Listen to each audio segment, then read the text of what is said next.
you've written then?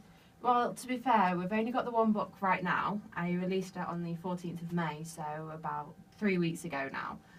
And it's basically about a modern day Cheshire girl whose whole life gets turned upside down when this Ebola outbreak takes over the world and basically messes her life up. So it's how she has to deal and adapt and learn how to kind of get rid of one set of priorities, her main priorities, which were clothes, boys, shoes, going out, the rest of it, and kind of replace them with new priorities like, I need to stay alive, I need food, I need water, I need to not be killed right now. So it's all to do with how she changes as a person, I suppose. So where did you get the idea from? Well, to be fair, I've always been one for horror films, so I love kind of the whole zombie genre, and you know, I quite like the gory films, and I quite like to be scared. So if I go to the cinema and I don't see half the film, it's a good film.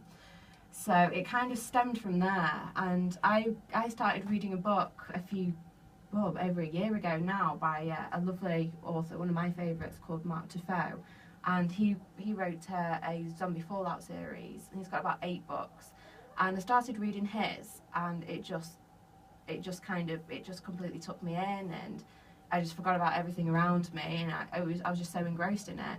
But the more I was thinking about it, there are a lot of authors out there that have done something similar, but I don't think that this was a particular area that's been covered, especially from a woman's perspective and an extremely girly girl's perspective, because it's kind of one of those of, you would think the type of girl would kind of be the first to be killed. She'd be the one running in the woods that would trip and fall and get killed straight away.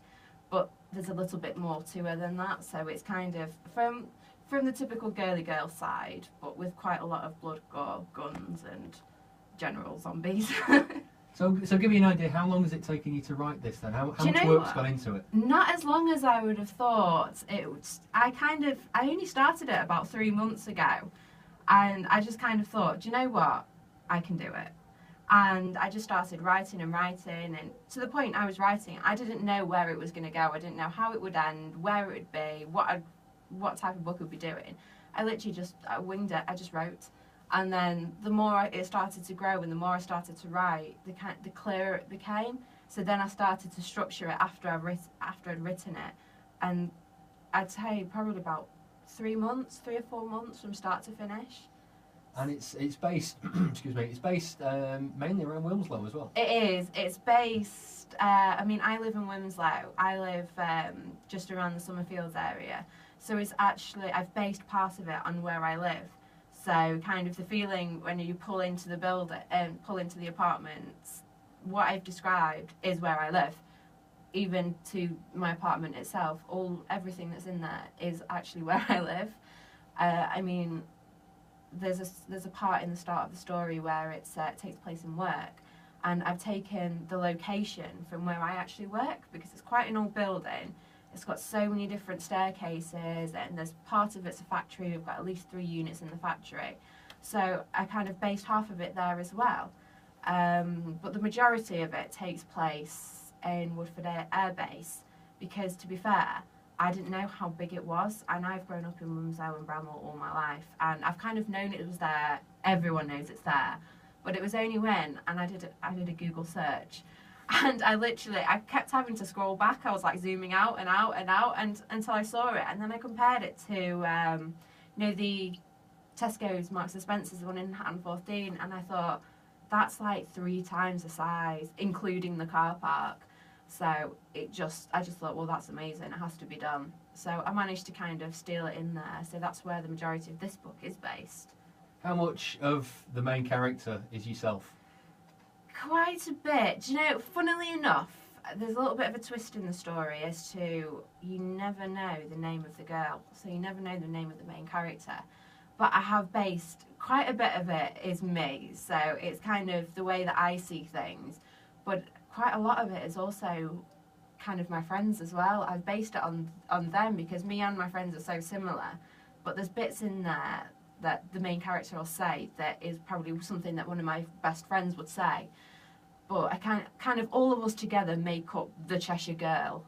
So I didn't want to name her because I just couldn't I couldn't think of a name. I didn't, I could have easily named it one of my friends' names or even named it as myself, but quite at the minute, book 1, there is no name. I mean, I've got another 2 leading on, so it will be 3. So I'm still deciding whether I will name them at some point, but for now, they will remain nameless. Well, I was going to ask, have you got ideas to further the story? Yes, definitely. I mean, I've just started the second book. We're the first chapter into the second book now. I've been a bit naughty because I've left the first one on a really big cliffhanger. So the next one is going to go straight into the story after that. I mean, one of my best friends, literally, she read the book with me. So I was sending her kind of snippets at a time as and when I was writing the first. And all I used to get back from her is, write more, write more, write more. So more than anything, I did it just to irritate her a little bit. So as if I leave this on a cliffhanger, then she's just going to rant and rant at me until I write more. And ultimately, that's what's pushing me to do more. Just having her constantly say to me, write more, I need to know what happens. It's great. So have you always wanted to be a writer? No. This is a strange thing about it. It was kind of one of those things, where you wake up one day and think, I've got an idea. It was literally that. I just woke up one morning and I thought, do you know what? I think I've got what it takes to write a book. And I've always read from a very early age. I mean, when I was little, I used to read all the time. I wanted to be, because I'm a typical 90s girl, I kind of grew up with kind of Matilda. So I can remember always being really little and always wanting to read a load of books. And I think I used to actually pretend to read just to make myself look clever. So it kind of stemmed from that. I've always read, but I've never written. This is the first time I've ever written anything that's not work-related or letter-orientated. It's just, well, I don't know if it's good or not because it's my first book, but from what people have told me, they really enjoyed it. So in terms of writing it, I'm not a pro. Well, I wanted to ask, what's the reaction been like? I mean, amongst family, friends, that sort of thing? Do you know what? When I first kind of said, just to let you all know, I've written a book, it was a bit of a, what, you've written a book? It's like, yeah, well, you don't even know your left and rights, how can you write a book? But it just happened. Everyone keeps saying to me, I would never have thought, even people have said, do you know what, sometimes you can act that dumb.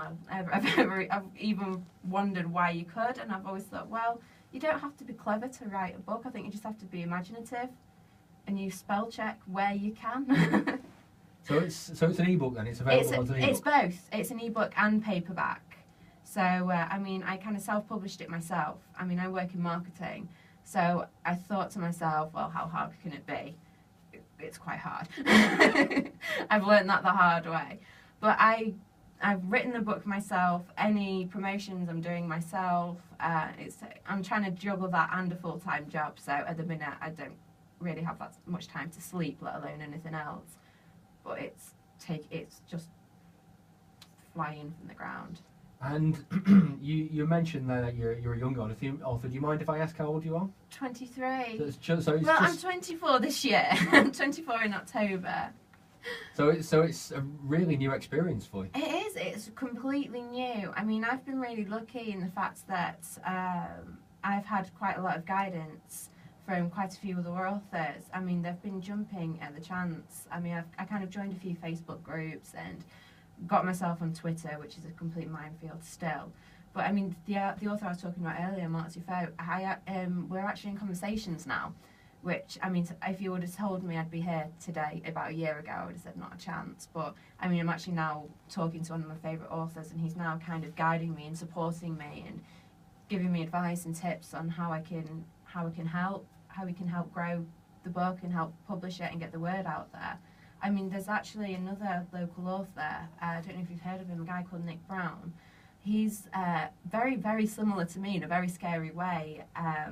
He's written a book like mine based on the areas that I have. I mean, he comes in from kind of like an occult archaeology point of view. Absolutely fantastic writer. He's a lot more established than me. He's a lot older than me, which I'm sure he wouldn't be happy with me saying. But he's an archaeologist, he's an ex-principal for a school, he's very, very well established in what he does. And he's, strangely enough, actually also written part of his in the Woodford Air Base where mine is. And we got talking earlier this week, and the similarities in the locations that we'd chosen were just unbelievable. So he's been a massive help. He's actually in the middle of reading the book as we speak. So I'm hoping he's going to enjoy it all the way through. He said he's read a bit of it so far. He said he can already tell there's a bit of a distinct voice in there.